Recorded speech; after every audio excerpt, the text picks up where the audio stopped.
Армысыздар, құрметті Модератор кім екен? бүгінгі шарамызға қатысушы қонақтар. Даусым естіліп тұр ма, айтып жіберсеңіздер. Естіліп тұр. Жақсы, олай болса біз шарамызды бастай берсек. Бүгінгі шарамызға қатысып отырған құрметті қонақтар, қадірлі әріптестер, қош келдіңіздер. Семей қаласындағы Шығыс Қазақстан облыстық Абай атындағы әмбебап кітапханасы өзінің кезекті онлайн жобасын әрі қарай жалғастырады. Өздеріңізге белгілі, биылғы жылы қазақтың ұлттық мәдениет пен әдебиеттің, ғылым мен білімнің туын көтерген, қазағым деп үлгі соққан, халқының санасын оятқан Алаш көсемі, Алаштың рухани көсемі, ақын, әдебиеттанушы, үлкен ғалым Ахмет Байтұрсынұлының туғанына 150 жыл толып отыр. Міне 150 жылдық мерейтке қалған аталынып өтеді биыл. Биылғы жылы біздің республикалық бір ел бір кітап онлайн акциямызда осы Ахмет Байтұрсыновтың шығармаларын насихаттауға арналды. Біздің кітапханамыз жыл басынан бері Ахмет Байтұрсыновтың шығармашылығын оқырман қауымға таныстыруда бірталай шаралар өткізіп келеді. Бүгін міне сол шараның кезектісі. Ахмет Байтұрсынұлы қазақ тілтану ғылымының атасы. Ең алдымен қазақ балаларының тілінде сөйлеу емес, сауатын ашып, алфавит құрастырып, қазақ кітаптарын жазып, қазақ кітаптарының авторы атанды. Ол өзінің негізгі жұмысын осы қазақтың балаларының сауат ашуына жұмсап, үлкен ұстаздық қызмет атқарды. Міне бүгінгі тақырыбымыз Ахмет Байтұрсынұлының ұстаздық қырын танытуға арналады. Бүгін сіздермен осы тақырыпта Ахмет Байтұрсынұлы ауыл мектептерінің мұғалімі тақырыбында бізге таныстыратын Қостанай қаласындағы Ахмет Байтұрсынұлы атындағы Қостанай университетінің профессоры, белгілі ахметтанушы ғалым, филология ғылымының докторы Алмасбек Ахметбекұлы мырза қатысып отыр. Алмасбек Ахметбекұлы, қош келдіңіз бүгінгі шарамызға. Алтын уақытыңызды бізге арнап, осы бізге сұхбатқа келіскеніңізге көп рахмет. Бүгін сізбен бірге кездескелі отырған біздің Шығыс Қазақстан облысындағы әр жеріндегі елді мекендеріндегі кітапханашылар қауымы, кітапханашылар әлі де қосыла береді. Сізбен бірге бүгінгі болған сұхбатымыз біздің Алаш электронды кітапханасының бейне жазбалар қорында сақталынатын болады. Кейін де барлықтары кез келгеніміз сол жерде біз ашып, сізбен болған сұхбатымызды ары қарай тағы тыңдай алатын боламыз. Сондықтан да мархабат өзіңізге. Бізге берілетін зумның уақыты 40 минут. Сол 40 минут уақытымызға сыйдырсақ, тіпті болмай бара жатқан жағдайда біз сіздерге берілген ссылкамен тағы да ары қарай жалғастыруымызға болады. Көп рахмет барлықтарыңызға. Сөз кезегі өзіңізде. Рахмет, қайырлы күн, құрметті әріптестер, құрметті мәдениет саласының қызметкерлері. Бүгін сіздермен Zoom арқылы виртуалды түрде кездесіп отырғаныма өте қуаныштымын. Семей қазақтың қасиетті жерінің бірі. Сондықтан Семей өңірімен алғаш рет осылай виртуалды түрде кездесіп отырған жайымыз бар екен. Ахмет Байтұрсынұлының бұл Семеймен байланысы өте тығыз. Сіздер жақсы білесіздер, қазақтың ұлы ақыны Абай туралы алғашқы зерттеу мақаланы жазған кісілердің бірі де Ахмет Байтұрсынұлы. 1913 жылы ол қазақтың бас ақыны деген мақаланы жазып, Абай танудың негізін қалауға атсалысқан болатын.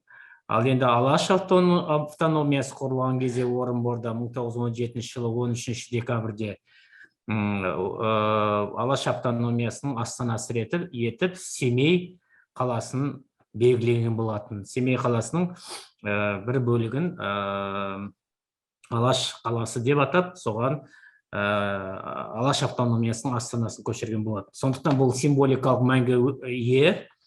Мен өте қуаныштымын бұған. Ал енді мен бүгін Ахмет Байтұрсынұлының ауыл мектептеріндегі мұғалімдік қызметі деген тақырыпта дәріс оқығалы отырмын. Мен слайдты қосқым келеді, маған рұқсат берсе. Организатор отключил демонстрацию экрана участников дейді.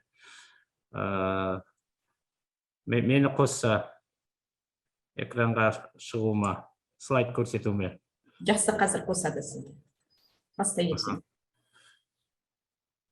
Ол техникалық кедергілерге қарамастан біз сөзімізді жалғастыра берейік. Ахмет Байтұрсынұлының мұғалімдік қызметі жалпы 15 жылға созылған. Ауыл мектептеріндегі мұғалімдік қызметі.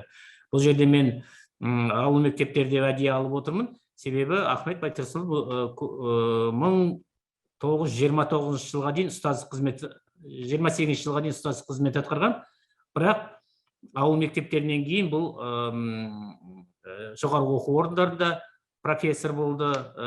Соңғы қызметін тұтқындалған 1928 жылы тұтқындалғанда, 47 адам тұтқындалғанда, соның сол кезде қазіргі Каспийдің, қазіргі Алматы педагогикалық университетінің Каспий деп аталған, сол қазақ тілі әдебиеті кафедрасының профессор лауазымында жүреді. Сондықтан ұстаздық оқытушылық қызметі бұл негізгі саласы, ол кісінің ең ғұмырнамасындағы ең мықты енді басты саласы деп айтуға болады. Ал енді ауыл мектептерін неге алып отырмыз? Себебі оның творчествосында осы бір кезең 15 жылды құрайды, және көп уақыттарда, енді өздеріңізде Ахмет танудан байқап жүрген боларсыздар, біздің бұл мәселені біздегілер көбінесе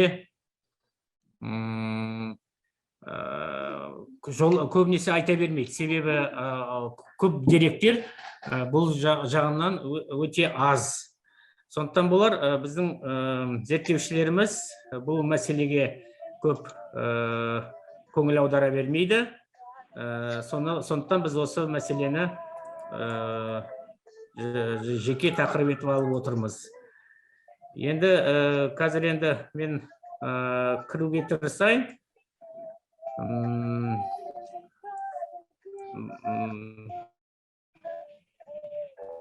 Бірақ мен өзінің рабочий столымды көре алмай отырмын. Компьютерінен слайдты қойғым келеді. Бірақ слайдта мен рабочий столыма кіре алмай отырмын. Қалай кіретін еді? Айтып жіберсеңіздер, кім біледі?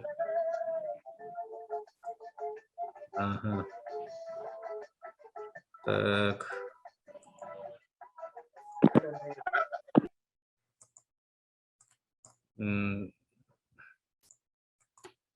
Өкінішке орай бұл рабочий столды көрсетпей отыр. Мен компьютерінде не екенін білмеймін.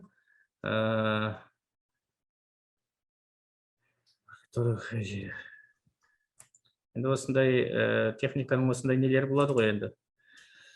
Экранды свернуть етсеңіз болмай ма? Экранды свернуть етсем болады. Көрінді ма сіздерге? Жоқ әлі. Ол көрінбейді, ол экранды свернуть еткеннен. Өйткені ол экранның ішінен кіруіміз керек. Демонстрация экраны дегеннен кіру керек. Мен түсіне алмай отырмын. Қалай кіретін? Google Drive, OneDrive. Бұрын мен кіргенде бірден рабочий столым көрінетін еді. Сізге разрешение берілді, Алмасбек Ахметұлы? Берілді, бірақ мен өзімнің рабочий столыма кіре алмай отырмын. Мына жерде мен рабочий столды көрсетпей отыр. Мен рабочий столымда тұр файлым.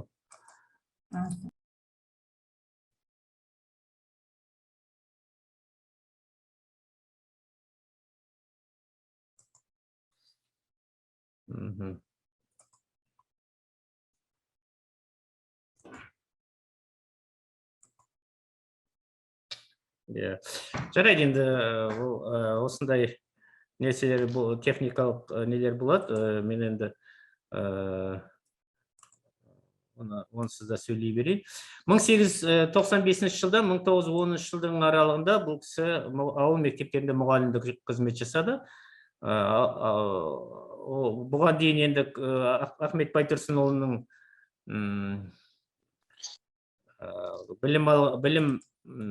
қандай білім алғанына кішкене тоқталып өтейік. Бұл кісі алғашқы білімін 1882-84 жылдары ауыл мектебінен алады, мұғалімді қазақша білім.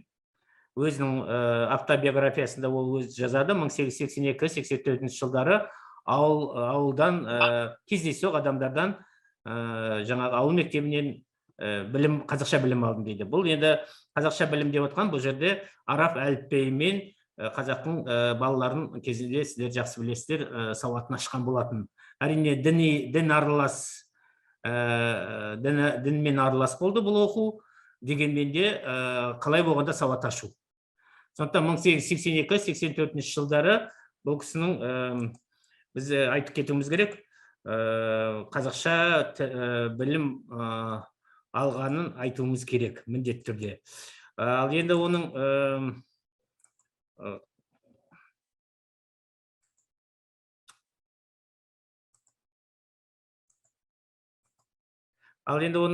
одан кейінгі білімі 1886 жылы 1886 мен 1991 жылдың арасында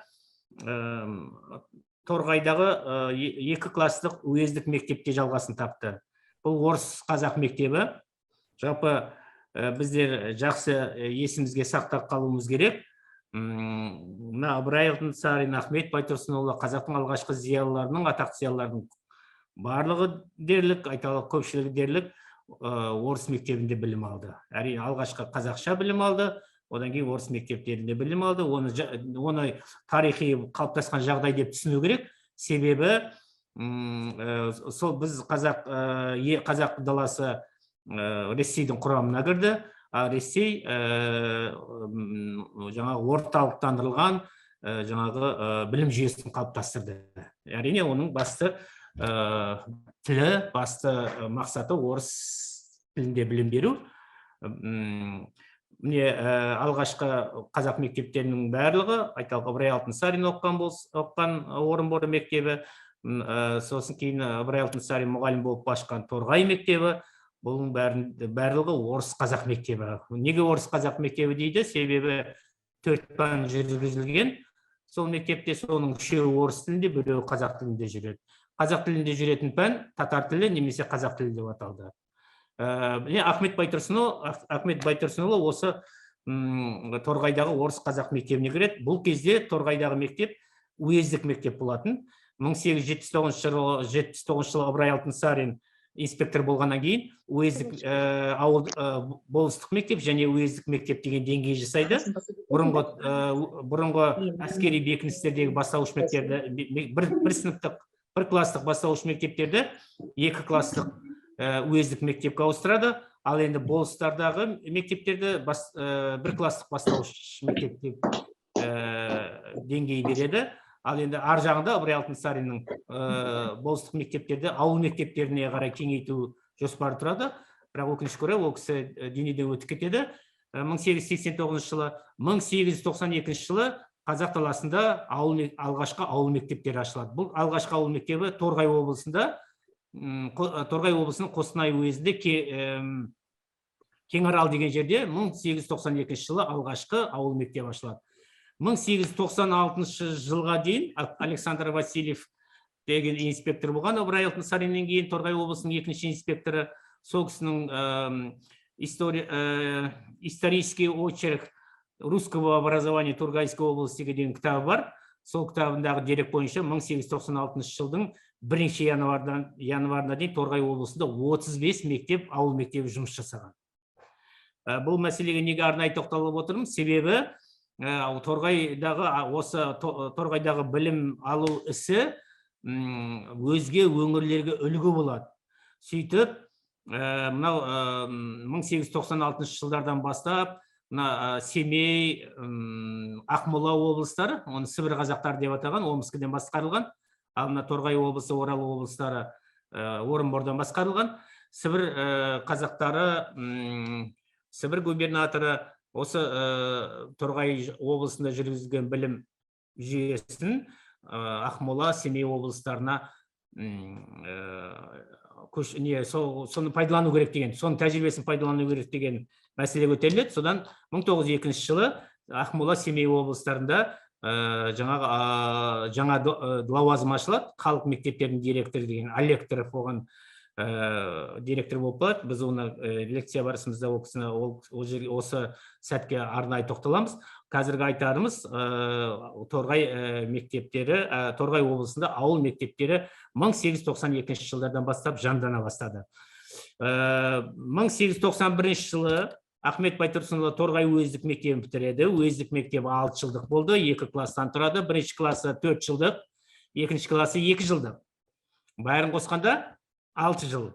Осы мектепті бітіргеннен кейін ол Орынбор мұғалімдер мектебіне оқуға түсуге бел буады. Орынбор мұғалімдер мектебі дегеніміз не? Орынбор мұғалімдер мектебі 1883 жылы Орск қаласында ашылған, қазақ балаларына ашылған мұғалімдер мектебі. Бұл мектептің дәрежесі қандай? Қазіргі педагогикалық мектеп па, немесе педагогикалық институт па? Бұл мектептің дәрежесі қазіргі педагогикалық училище деңгейінде болды. Педколледж деп жүрміз ба қазір? Педколледждер деңгейінде болды. Себебі бұл жаңағы уездік мектеп бітірген балалар осы мұғалімдер мектебіне бара алатын. Ары қарай бара алмайды. Өйткені уездік мектептің өзі орта мектеп емес деп есептелген. Орта білім алу үшін гимназия оқу керек болды. Сонда уездік мектептен кейін гимназияға түссеңіз, гимназиядан кейін барып жоғары оқу орнына түсуге жол ашылатын. Ахмет Байтұрсынның оған түсуге мүмкіндігі болмады. Ол уездік мектепке де түсуде бір ерекше оқиға деп айтуға болады. Себебі уездік мектепке түсер алдында 1885 жылы Ахмет Байтұрсынның әкесі Шошағұлы Байтұрсын Торғай уезінің начальнигі, Торғай уезінің басшысы Яков Петрович Яковлевтің басын жарады. Қақтығыс болады. Сол қақтығыстың нәтижесінде қамшысын сілтеп, Байтұрсын Яковлевтің басын жарады. Сол оқиғаның салдары Байтұрсынды және оның Ақтас деген інісін, Сабалақ деген інісін, 3 адамды, бір семьядан, бір әулеттен 3 адамды Сібірге 15 жылға жер аударады. Ахмет Байтұрсынның «Анама хат» деген өлеңіндегі 13 жасында ой түсті көңіліме деп айтылатын өлеңі осы оқиғаға байланысты отыр. Шарт түрде ол оқиғаны Жыңғылды оқиғасы дейміз.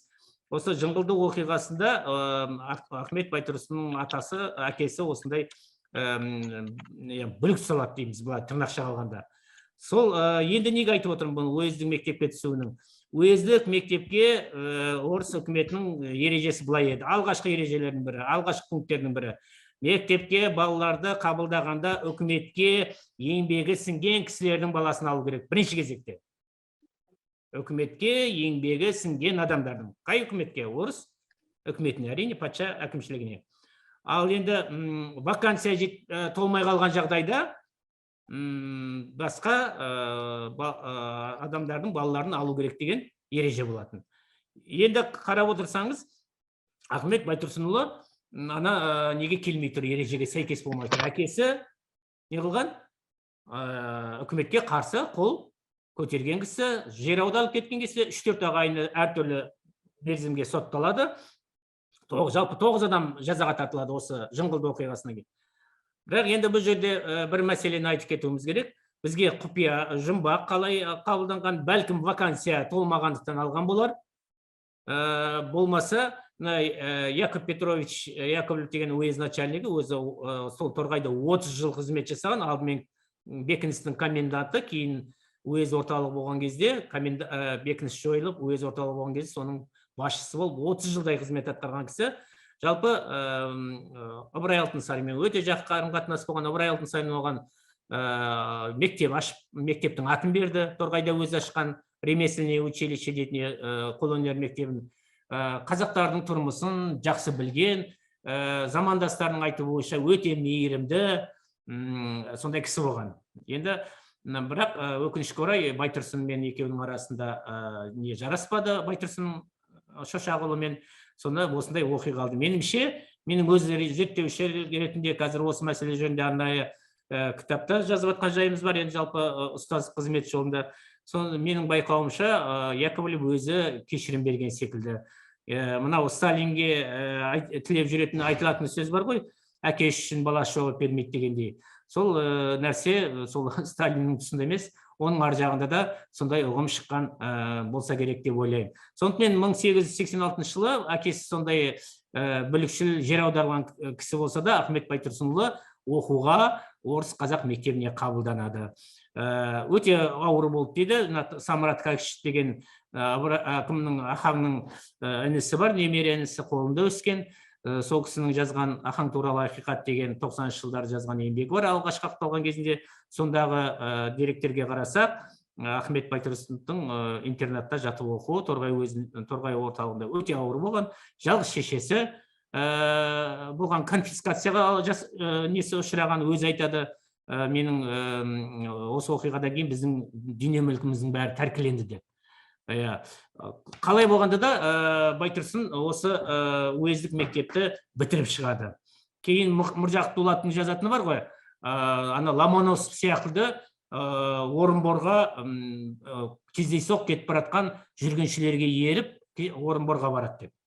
Міне сол мектепті бітірісімен сол жаңағы баяғы лапта киіп жаңағы Ломоносов секілді Архангельскіден Москваға барған Ахмет Байтұрсынұлы да Торғайдан Орынборға барып мұғалімдер мектебіне оқуға түседі. 1895 жылы 14 баланың қатарында бітіріп шығады. Енді біз бәрін айтуға бір кісіні айтқан кезде, ой, отличник болды, бәрі, ой, күрең беске оқыды деп жаңағы не қотамыз ғой. Ахмет Байтұрсынұлы ешқандай беске оқымаған, үшіде бар, орташада алған нелері бар, бірақ бітіріп шыққан. Жалпы көп мұғалімдер айтады, жалпы мектепте отличниктер кейін өзі өмірде не қалады деп, тоқырақ қалады деп, ана орташа оқығандар озып кетеді деп. Қазір өзімізде көріп жүрміз, біздің заманымызда да орташа оқығандар озып кетті, біз жаңа профессор деңгейімізде қалып қойдық дегендей. Енді материалды жағынан айтып отырмын мен оны, рухани жағынан емес. Сол 14 адамның бірі болып 1895 жылы Орынбор мектебін бітіреді. Сол кездегі тәртіп бойынша, ағда естеріңізге бір мақтап түйіп алыңыздар, сол кездегі тәртіп бойынша бюджетте мектебіне оқыды, ол жерде бюджеттік қана балалар орын алынатын.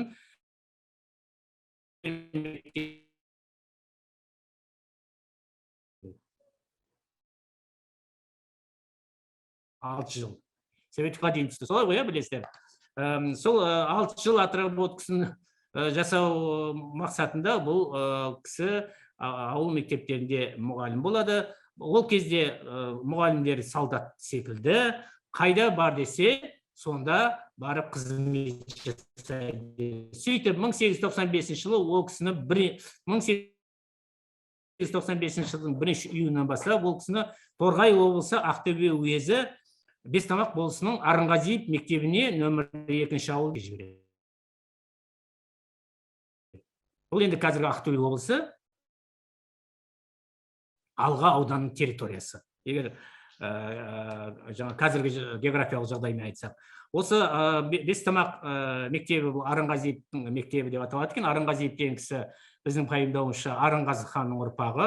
Оның Арынғазиев деген Есауыл деңгейінде Торғай уезінің басшысының помощнигі немесе көмекшісі деген лауазымда қызмет істеген кісі болған. Сол бәлкім осы мектепті ауыл мектебін ашқан секілді. Ауыл мектебін ашу үшін сол жерде 1 жылдық бюджеті ауыл мектебінің 324 рубль болды. 324 рубль болса, мектеп ашуға әкімшілік рұқсат беретін еді. Енді дәулетті кісілерге 324 рубль ол кезде қолынан келетін шаруа болды ғой деп ойлаймыз. Уездік мектеп ашамаса да ауылдық мектеп ашу. Міне Арынғазиев мектебінде қызмет істеп жүріп, ұстаздық қызметті бастап, сонда алғашқы ұстаздық мектебі Арынғазиев мектебі Бестамақ болысы деп айтуымызға болады. Ол мен не болса слайдтан көрсетер едім, бірақ өкінішке орай ол слайдта мен көрсете алмай отырмын.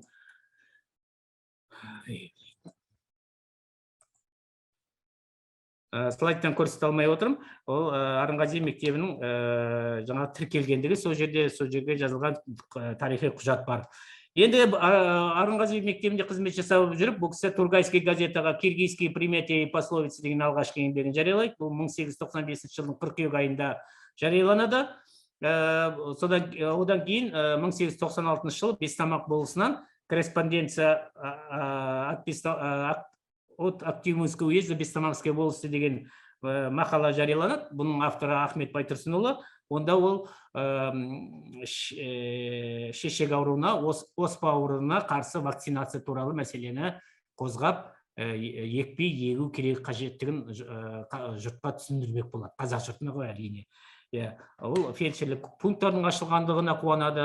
Медициналық білім бар кісілердің ауылға жеткеніне, фельдшерлік пункттың жеткеніне қуанып, осындай корреспонденция жазған болатын. 1897 немесе 1898 жылдардың шамасында, дәл айта алмаймыз, өйткені қолымызда тарихи құжат жоқ, бірақ жобамен деп айтуға болады. Бұл кісі Бестамақ болысынан ауысып, Қостанай уезіне келеді. Жалпы бұл жерде сіздер түсіндіріп өтейін. Торғай облысы 4 уезден тұрған. Ақтөбе уезі, алғашқы Елек уезі деп аталды, кейін Ақтөбе уезі, Ырғыз уезі, Торғай уезі, Қостанай уезі. Қазір Ақтөбе уезі мен Ырғыз уезі Ақтөбе облысының территориясында, ал Торғай мен Қостанай уезі Қостанай облысының территориясында. Мінекей Қостанай облысының Аманқарағай болысының Әулиекөл деген жеріне қызметке келеді. Болыстық мектепке. Бестамақта ауылдық мектепте болған, ауылдық мектепте отқан бұл сауат ашу мектебі. 3 ай, 4 ай сауат ашады, балалардың сауатын ашады. Ал енді одан кейін сол ауылдық мектепте сауат ашқан балалар болыстық мектепке бару керек. Болыстық мектеп 1 класс, 4 жыл. Міне осы болыстық мектепке, Әулиекөлдегі болыстық мектепке қызметке келеді. Әулиекөл мектебі 1891 жылы ашылған болатын. Әрине орыс переселеністердің күшімен, қазақ жұртының қолдауымен, сөйтіп ол кісінің алғашқы мектептің директоры заведующий Гречекин деген кісі болды. Орынбор Қазан мұғалімдер семинариясын бітірген кісі. Ал енді Ахмет Байтұрсынов ауысып келген кезде Лапшин деген кісі болды. Бұл Лапшинді Қазан университетін, Қазан мұғалімдер семинариясын бітірген кісі емде келген Торғай облысына. Осы Әулиекөлде болыстық мектепте қызмет етіп жүріп, аңыздық деректер бойынша қазақ халқының, қазақ қарияларының айтуынша, қазақ жұртының айтуынша Бадрисафа Мұхамбет Салық қызына үйленеді. Оның орыс қыз екен дейді, Александра Журавлева деген. Сол кісіні өзінің мұсылман дініне кіргізіп, некелеп, осыны өзінің жұбайы етіп алады деп айтады. Әулиекөл мектебінен кейін шамамен, тағы да шамамен айтамыз, 1900 жылдарда, яғни ғасырдың басында, жаңа ғасырдың басында, 20 ғасырдың басында бұл кісі Қостанай уезінің Меңдіқара болысы Орынбаев мектебіне қызметке ауысып келеді, ауыл мектебі. Және сол Орынбаев мектебінде қызмет жасап жүріп, Қостанай қаласындағы педагогикалық класста оқытушы болады. Жалпы бұл қазір енді менің қазір отырған жерім Қостанай қаласы, ал енді Меңдіқара болысы осы жерден 50-60 километр жерде. Сондықтан тағы да қайталап айтайын. Бұл жерде мен сіздерге айтайын, мұғалімдік мектеп ауылмен бірге көшіп жүреді. Ауыл қайда барса сонда барады. Бұл үлгіні орыс әкімшілігі татарлардан алды. Татарлар қазақ арасына мұсылманша білім тарату үшін қазақтың ауылмен көшіп жүретін. Сіздер жақсы білесіздер, Мұхтар Әуезовтің Абай жолы романында Ғабитхан деген молда осы Абайдың жаңа Құнанбайдың ауылындағы балаларды оқытатын. Сол ауылдың есебінен ауыл оны жаңағы неге алады, ішіп жемінің мойнына алады, ол жаңағы балаларды оқытады, соған қосымша жаңағы ақша алады. Сөйтіп татарлар осы көшпелі халықтың тұрмысына бейімделген жаңағы осындай жүйені қалыптастырған болатын. Орыс үкіметі де 1892 жылы осы үлгіні алады, өте арзан, шығыны аз деп есептейді, және қазақтың тұрмысына бейімделген деп. Осы мектепте қызмет жасап жүріп, жаңағы Қостанай педагогикалық классында сабақ беріп едім. Қостанай педагогикалық классы дегеніміз 1897 жылы ашылды. Бұл жаңағы ауыл мектептеріне мұғалім дайындайтын курс болды. Мерзімі 2 жыл еді. Осыда Ахмет Байтұрсынов қызмет жасайды. Осы Қостанайда жүріп, ол Алекторовпен танысады. Мен мана айттым ғой, Алекторовке қайтып келеміз деп. Неке Алекторов бұл кезде Торғай облысы халық мектептерінің директор қызметінде болатын. Ал инспекторлар ол кезде Қостанай қаласында, сол лауазымда Қостанай қаласында отырып атқаратын, немесе Қостанай қаласында тұрып атқаратын. Алекторовпен таныс болады, Алекторовпен жақсы тамыр болады. 1902 жылы Алекторовты Семей және Ақмола және Семей облыстарының халық мектептің директорының лауазымына ауыстырады. Себебі Сібір губернаторы Торғай облысының тәжірибесін Сібір қазақтарына да жүргізу керек деп есептейді. Сөйтіп халық ағарту министрлігіне өтінішпен шығады. Халық ағарту министрлігі 1901 жылдан бастап сол лауазымда ашу жөнінде, штатын белгілеу, ашу жөнінде жұмыстар жүргізіп, 1902 жылы март айында соған Алекторовты бекітеді. Алекторов өзімен бірге Ахмет Байтұрсынұлын Омбыға алып кетеді. Қандай қызметпен алып кетеді? Әрине, бәріміз ойлап қалуымыз керек, мұғалімдік қызмет деп. Жоқ, мұғалімдік қызметпен алып кетпейді. Бұл кісіні ол іс жүргізуші деген делопроизводитель, орысша айтқанда. Делопроизводительді, директордың делопроизводителі қылып өзімен бірге Омскіге алады. Сонымен 1902 жылдың 1 мамырынан бастап Ахмет Байтұрсынұлы Омбы қаласында Алекторовтың іс жүргізуші қызметін атқарады. Бұда ол құжат жөнінде барлығы, архивтік деректер бар. 1904 жылы Ахмет Алекторов Ахмет Байтұрсынұлын Қарқаралыдағы 2 кластық 4 жылдың қыркүйек айында болады, 10 қыркүйегінде, 21 қыркүйегінде ол кісіні осы Қарқаралыға атандырады. Ал енді Қарқаралыда ол кісінің жаңа қызметі, жаңа саяси қызметі басталады. 1905 жылы Қарқаралыда Қоянды жәрмеңкесінде атақты петиция ұйымдастырылады. Соны ұйымдастырушылардың бірі Ахмет Байтұрсынұлы.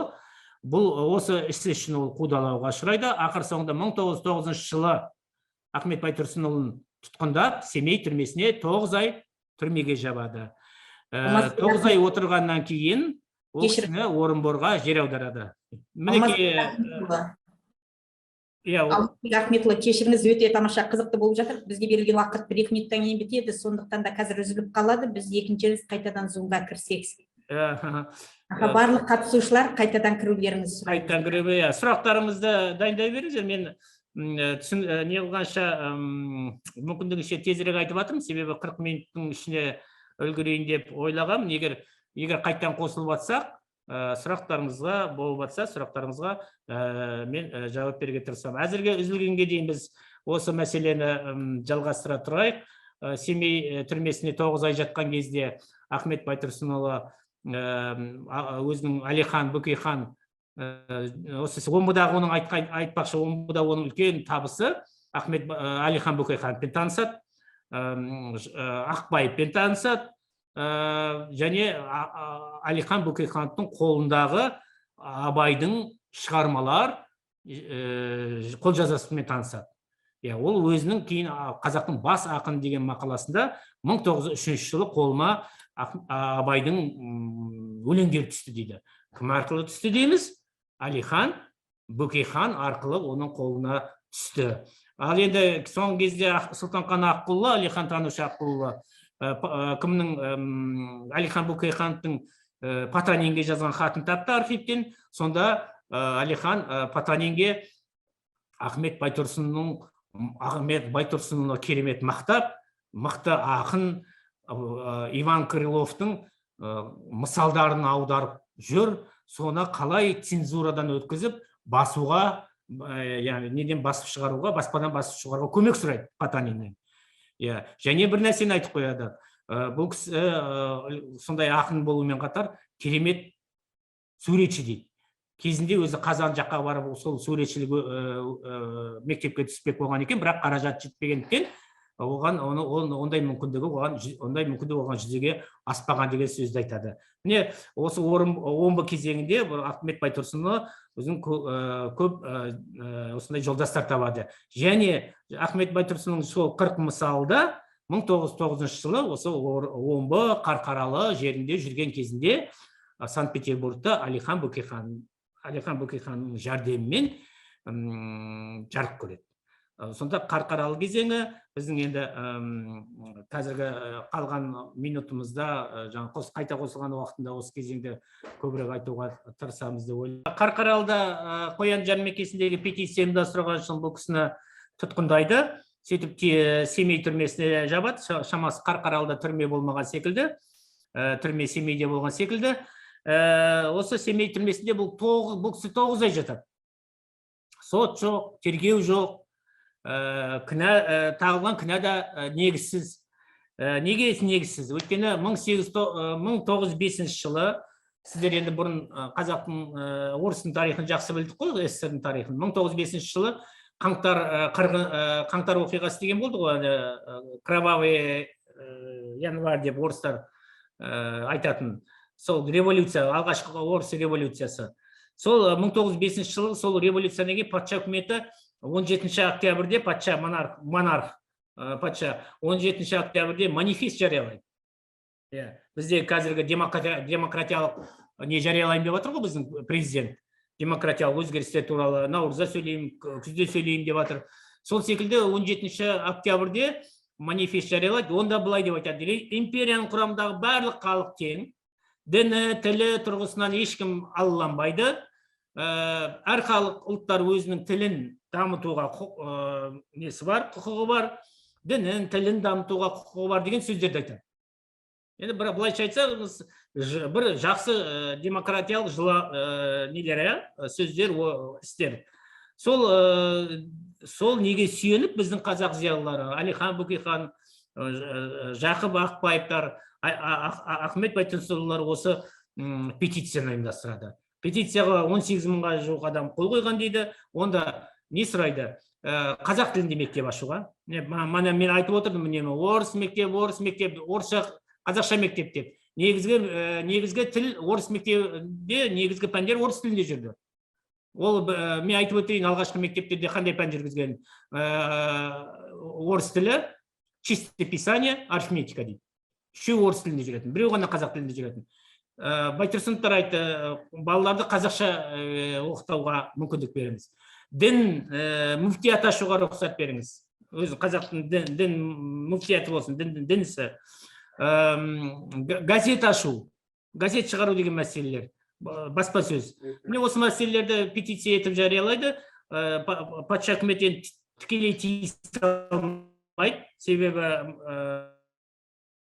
сондықтан түрлі сылтаулар айтып, жаңағы қазір көп кісілер политически мотивированный қудалау деген сөз бар ғой, саяси астары бар қудалау деп. Сол секілді саяси астары бар қудалауға ұшырайды. Ондағы нәрсе жаңағы мектепте орыс балалары жоқ, бірыңғай қазақ балалары оқиды, ұлтшылдық деген секілді, национализм деген сөз бәрімізге таныс шығар, национализм бар деген секілді немен табады, сондай кінә табады. Сөйтіп, бұл кісіні 9 ай түрмеде отырады. Осы уақытта Әлихан Бөкейхановтар қарап жатпайды. Ахмет Байтұрсынұлын түрмеден шығару үшін, ол кезде кадет партиясының мүшесі Әлихан Бөкейхан кадет партиясының орталық газеттерінің бірі, Речь деген газетте Ахмет Байтұрсынұлы «Казахский поэт в тюрьме» деген мақала жазды. Кішкене шағын мақала. Сонда жазықсыз отырғандығын, тергеу әлі жүрмегендігін, кінә тағылмағандығын, қандай статьямен деген секілді, қандай баппен кінә тағылмай, жаңағыдай осындай не көріп отқан, азап көріп отқанын жазады. Бұл кісіні 1909 жылдың июнь айында, маусым айында тұтқындайды. Ал мақала 27 ноябрьде жарық көреді, 1909 жылдың. Енді сол мақаланың әсері болар, жаңағы Әлихандардың несі жүгіруі, Әлиелі Бадрисова Мұхаммед Салық қызының бірнеше рет губернаторға не жазуы, арыз жазуы, күйеуім жазықсыз отыр деп, тергеу жүргізілмей жатыр, кінә тағылмай жатыр деп. Содан бұл кісіні февраль айында түрмеден босатады. Бірақ түрмеден босатқанда бір жазамен босатады. Қандай жаза? Сотпен емес. Бәрі естеріңізде болсын, сот жоқ. Өйткені бұл кісінің сотқа тартатындай несі жоқ, кінәсі жоқ. Оны административный ссылка деген бар. Яғни жер аудару, переселение. Сөйтіп, бұл кісінігі административный жаңағы не ссылка деп шығарады. Оны МВД өзі шығара береді. Ішкі істер министрлігі сотқа қарамай административный әкімшілік жаза деп. Қазір бізде де әкімшілік жазаға тартады ғой кісілерді. Штрафтар салат деген секілді. Сондай штраф секілді нәрсе. Сөйтіп, оны полицияның бақылауында болу керек дейді. Қазақ жерінің территориясынан шығару керек. Сөйтіп, Ахмет Байтұрсынұлы осындай үкім шыққаннан кейін ақпан айында 1910 жылдың 10 мартында сол жазаны өтеу үшін Ахмет Байтұрсынұлы Орынборға қайта оралады. Міне осы уақыттан бастап бұл кісінің мектептегі, ауыл мектептеріндегі қызметі осы кезеңмен тоқталады. 1914 жылы, 15 жылы Тройницкий туралы, Тройницкий мына Семей губернаторы, соған Ахмет Байтұрсынұлы Тройницкийді алып тастайды. Сол кезде жазған мақаласы бар, Тройницкий кеткен, қызметтен кетті деген кезде. Тройницкийге рахмет дейді, мені түрмеге отырғызып, жер аударғаны, себебі мен 20-30 балаға сол жерде жүре берсем, 20-30 балаға әрі кеткенде сабақ беретін едім дейді. Ал мен Орынборға жер аударып келгеннен кейін 6 миллион қазаққа қазақ газеті арқылы не болып отырмын дейді, ұстаз болып отырмын дейді. Сол үшін Тройницкийге рахмет дейді. Жаңағы жер аударғашы. Егер ол, бұл жерде Ахмет Байтұрсынұлы нені айтқысы келіп отыр? Әрине патшаның озбырлығын бір нәрсесін қоштап отқан жоқ. Егер бұл жер аударылып Орынборға бармаса, бәлкім қазақ газеті шықпас еді, бәлкім оның жаңағы несі қызметі сол ауыл мектебімен шектеліп, бәлкім жүре берер еді. Міне осы мәселе тұрғысына келгенде біздің Ахмет Байтұрсынның ауыл мектептеріндегі қызметі өзінің сосын өмір белестерінің ғұмырнамасының үлкен кезеңі. Және тағы бір мәселені айту керек. Бұл кісі өзінің ауыл мектептерінде қызмет жасаған мақтанышпен айтқан. Жалпы жаңағы мұғалімдер мектебін бітірген кісілерге халық мұғалімі деген ат не берген? Халық мұғалімі, народный учитель деген. Оған 180 сом рубль ақша берілген, кесімді ақша, 180 сом. Сонда ол өзінің халық мұғалімі екенін үнемі айтып отырады. 1923 жылы Ташкентке барған сапарында қазақ зиялылары бұған үлкен құрмет көрсетті, ұстазымыз, ұлттың көсемі деп құрмет көрсетеді. Сонда Ахмет Байтұрсынұлы айтады: мен халық мұғалімім дейді. Менің оқуым көп емес, аз дейді. Бірақ сол аз оқуымды халықтың пайдасына жаратуға тырыстым. Мені саясатқа әкелген патша үкіметінің озбыр, отаршыл саясат дейді. Әйтпесе ол кісі не болып жүре берер еді? Мұғалім болып жүре берер еді. Мінекей өмірде осындай оқиғалар болады. Бір нәрсе, бір жоқты, бір жоқ табады дегендей, немесе бір нәрсеге бір нәрсе ілік болып, Ахмет Байтұрсынұлы 1910 жылы Орынборға келгеннен кейін үлкен қызметтерді атқарады. Қазақ газетін ашады, Алаш автономиясын құруға атсалысады. 1917 жылы Орынборда 2 рет қазақ съезі өтеді. Бірінші қазақ съезі, екінші қазақ съезі. Соның нәтижесінде 1917 жылы 13 декабрьде Алаш автономиясы жарияланады. Алмана сөзінің басында айтып өткендей, Алаш автономиясының астанасы Семей қаласы болып белгіленеді. Мінекей сондықтан енді Семейге келіп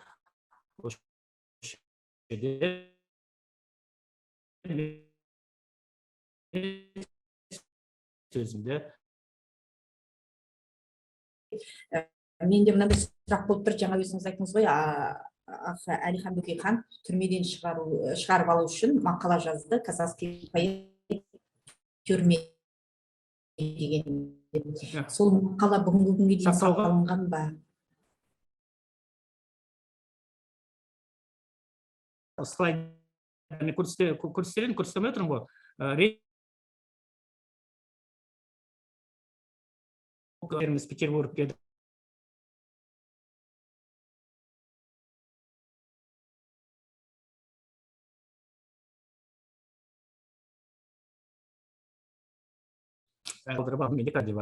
кішкене ғана мақала, шағын ғана мақала. Жаңа кітап жазып жатырмын дедіңіз, сол кітабыңызге ол кісі туралы қандай тың деректер енбекші? Ол кісі туралы мына ауыл мектептердегінің бәрі тың деректер. Бізде ауыл мектептеріндегі қызметін екі ауыз сөзбен айтады. Екі ауыз сөзбен. Ақтөбе, Қостанай уездерінде мұғалім болды дейді. Ана Маржақ болатын сөз. Жаңағы Қостанай өзінде жұмыс істеді, Ақтөбе өзінде Қоспақовтың мектебінде дейді кім Мұхтар Әуезов. Қоспақов деген бұл Қосуақов деген кісі деп ойлаймыз. Ол Қосуақов ол Бестамақ болысының управителі болған, яғни болыс басшысы болған, болыс басшысы. Ол шамасы Әуезов соны болыстың атын атай салған секілді. Соның мектебінде қызмет істеді. Ал негізінде ол Арынғазиев мектебінде қызмет жасаған. Енді тағы да бір мәселе, мына Қостанай педагогикалық класында жұмыс істеуде бізге белгісіз болып келді. Қостанай педагогикалық класы деп отырғанымыз қазіргі Қостанай университетінің бастауы деп айтуға болады. Сол 1897 жылы ашылған педагогикалық класс 1915 жылдар революцияның алдында педагогикалық курс болады. Революциядан кейін тарихи деректерді қарап отырсақ, 1921 жылы сол педагогикалық курс болып жүреді. Кейін 1920 жылда техникум, 20 жылдардың аяғында 1939 жылы мұғалімдер институты болады, учительский институт. Біздің қазіргі тарихшыларымыз біздің университеттің тарихын сол учительский институттан алып жүр 1939 жылға.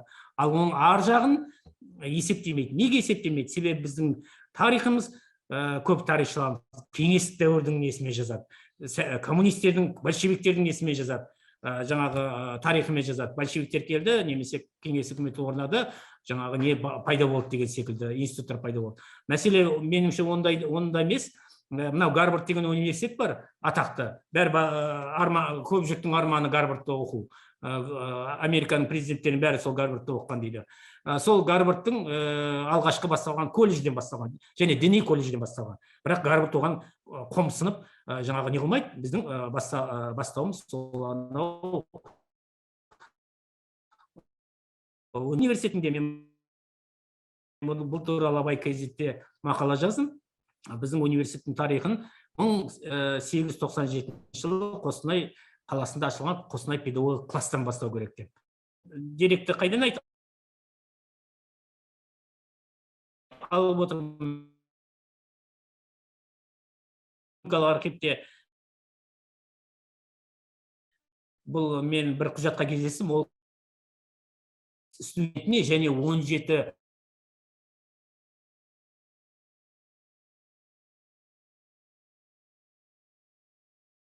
жылғара 70 студенттің, курсант деп атайды, енді курста оқитындар болғаннан кейін курсант деп атайды ғой, атаған ғой, 70 курсантқа және 17 оқытушыға. Сонда барлығы 87 аяқ киім беру керек. Меніңше 87 аяқ киім беру ол уездің қолынан немесе Қостанай қаласының қолынан келмейтін іс еді. Оны Совнаркомның шешімі немесе Совнаркомның үкіметінің қолдауымен болатын іс еді. Ал Совнаркомда кім председатель болды, комиссияр болды. Ол кезде Совнаркомда Ахмет Байтұрсынұлы Совнаркомның жаңағы нарком просвещения немесе халық ағарту министрі қызметін атқарған болатын. Сондықтан бұл Қостанай педагогикалық курсына 1921 жылғы жаңағы іс-шараға былғары аяқ киім беру, жылы аяқ киім беру Ахмет Байтұрсынұлының да қатысы болған шығар деп ойлаймыз. Бірақ қолымызда нақты құжат жоқ, сол кісінің бір приказы, бұйрығы деген секілді. Бірақ мен ойлаймын, түбінде ол бұйрықтар, егер былғары аяқ киім тарату туралы тізім шығып тұрған болса, оны тарату туралы бұйрықтың да бір жерде жатқандығы сөзсіз деп ойлаймын. Жақсы, рахмет. Енді жаңағы Ахмет Байтұрсынов қызмет еткен жерлерде мектептер туралы тарихи құжат сақталынған ба? Әулиекөл мектебінің тарихи құжаты да бар, және Әулиекөл мектебінің фотосы да бар. Мен слайдында өкінішке орай көрсете алмадым. Сол слайдта Әулиекөл мектебінің сұлбасы тұр қасында. Бұл Әулиекөл мектебі Қостанайдан километр жерде Аманқарағай деген орманды жер бар. Сол Аманқарағайдың орманды жерінде бір көлдердің несі бар. Семиозер деп айтады, орыстар қазақша енді Жетікөл ғой. Шамасы қазақ алғашқыда Жетікөл деп атаса керек, сол жерде кейін Семиозер болып кеткен. Сол Жетікөлдің біреуі Орыскөл деп аталған. Сол Орыскөлдің жанына мұғалімдер мектебі салған. Мен неге Орыскөл деп аталған деп ойлайтынымда, өзімнің болжам бойынша орыстар келіп жаңағы мектеп салғаннан кейін переселендер соны Орыскөл деп аталып кеткен секілді. Кейін ол мектеп ол көл мұғалімдер мектебі деп атайды. Қазір сол жергілікті халықтар ол көлді мұғалімдер мектебі деп атайды, мұғалім мектебі деп атайды. Себебі ол жерде Ахмет Байтұрсынұлы сабақ бергендіктен халықтың да есінде сол ескі нәрсені біз болжамымыз бар. Қазір мұғалімдер мектебінің жанында ескі мектептің ізі тұр. Әрине бұрынғы несінде сақталмаған, жойылып кеткен, ағаштан салған. Ол кезде енді ғимарат салу оңай болмады. Мысалға, Ыбырай Алтынсарин 1861 жыл Торғайға барады. Мектеп ашу үшін 1864 3 жылдан кейін ғана ашады. Себебі ғимарат салу керек болды. Ал енді дәл сол уақытта бірге, Троицкийге бірге аттанған Нұрмын Сызбаев деген кісі, Ыбыраймен бірге оқыған кісі, Троицкийде дереу 1861 жылдың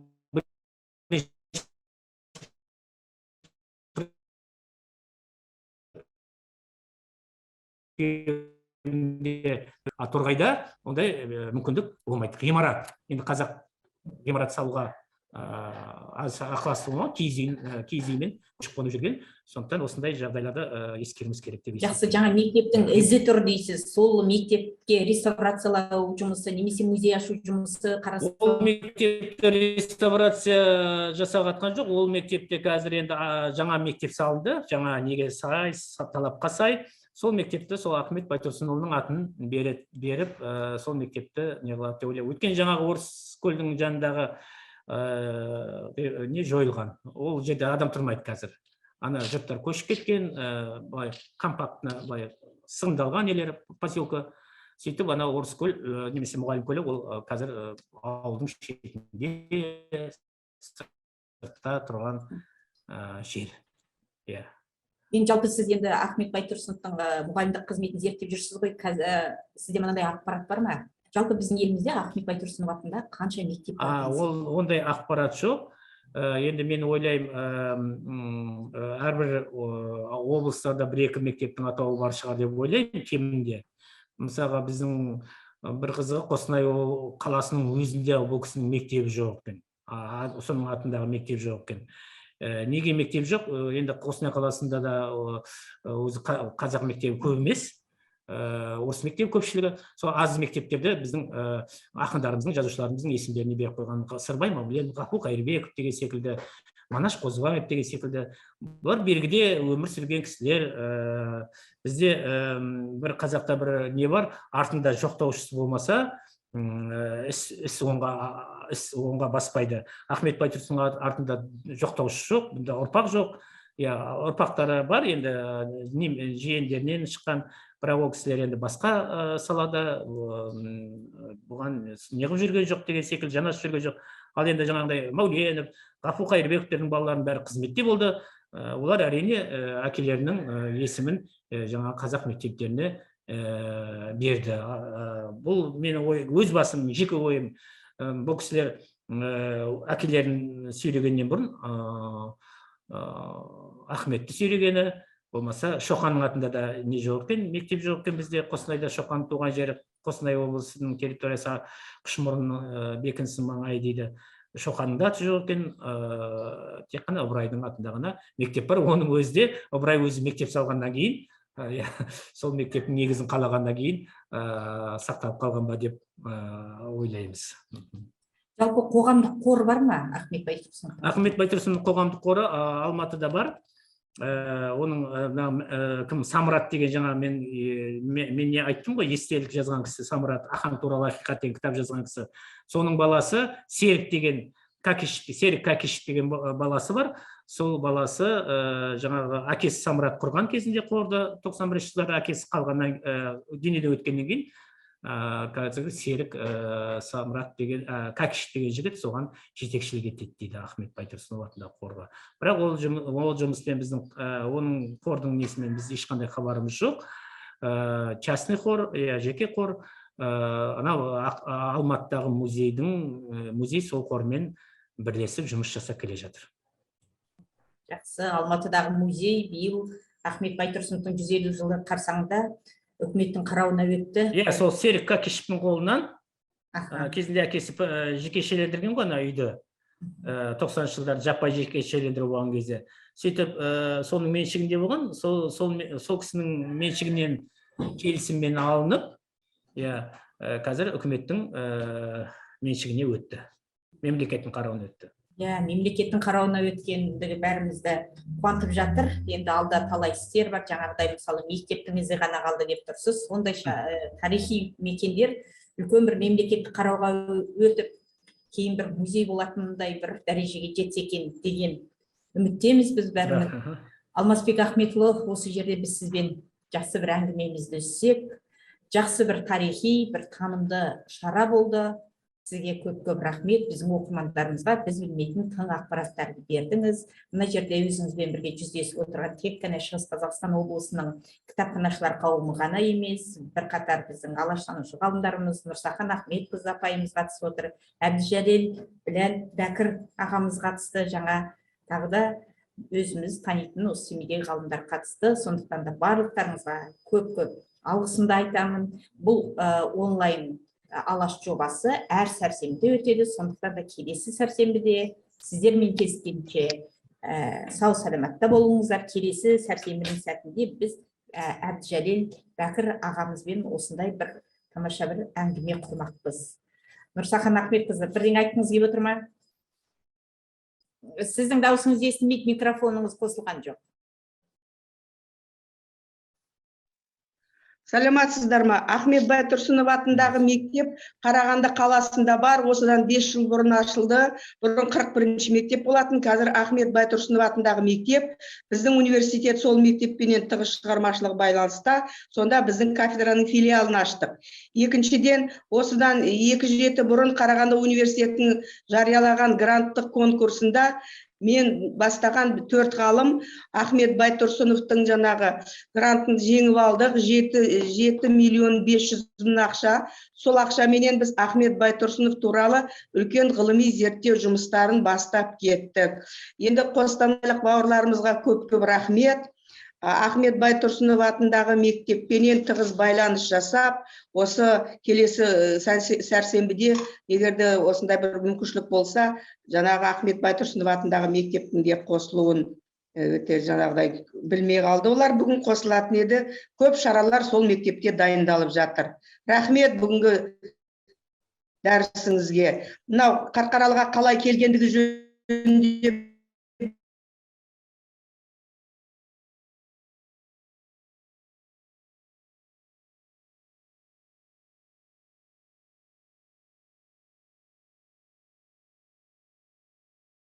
қыркүйекте попечитель Западно-Сибирский округтың бұйрығымен барады. Попечительге кім ұсынады? ұсынысты электр ұсынады, бұл кісіні неге Электр, жіберу керек? Ол кезде енді өте жақсы информация. Мына Семей кітапханасына көп рахмет айтамын. Осы кітапханамен байланыс жасап жүргеніме өте ризамын. Енді Семей ол Қарағанды, Қарқаралы сол кездегі бір отан, бір ел. Қазір сол анау саяси қуғын сүргіндердің комиссиясында жұмыс жасап жатырмыз. Аймақтық комиссияда Семеймен де Қарқаралының арасында көп байланыстар бар. Қаласы үлкен бір кітаптар шығатын шығар. Рахмет сізге Семей кітапханасына бізді осылай шақырғаныңызға. Тамаша жобаларыңыздың өзі жақсы. Алаштың тарихын айтып жүрген. Қарқаралыда келген кезде Алаштың астанасы. Қарқаралы жуылмаған, куәгер Керемет адамның туылмаған деген. Ана прощай, не мытая Россия деген Лермонтовтың. Солай болған ғой, солай болған. Ахмет Байтұрсынов сондай өлең жазған. Енді мынау қазақтар әлі де сол бірін-бірі қудалағанды қоймай жүрміз ғой. Өте бір жаман қасиет. Ал жақсы қасиеттерімізді дәріптей берейік осылай. Жаман қасиеттер қалмай келе. Жақсы қасиеттерді дәріптей берсек, жаман қасиет өзіне өзі ығысып кетер дегендей. Оны осындай дәріптеп жүрген Семей, мынау облыстық кітапханасы бір керемет үлкен жұмыстар атқарып жатыр. Біздің кітапханаларға соны мысал қылып айтайын деп отырмын. Сендер сөйтсеңдерші. Ана Семейменен тығыз байланыста болу керек деп тыңдап отырған шығар ол. Сіздер Қарағандыдан шығып отырсыздар ғой, иә? Иә, Қарағандыда, мен Қарағанды университетінің профессорымын. Жақсы, өте жақсы. Мынау енді сіз профессор болсаңыз, мынадай бір мәселені айту керек. Жаңа Ахмет Байтұрсынұлы манифесттен кейін осындай саяси іске араласты ғой, жаңа 17-ші жылғы манифесттен кейін. Жалпы Ахмет Байтұрсынұлының жалпы алаш зиялыларының бұл бірінші алдануы деп есептеймін мен. Манифест. Екінші алдану қай кезде болды? 17-ші жылы большевиктер келді, коммунистер. Олар екінші рет алдады.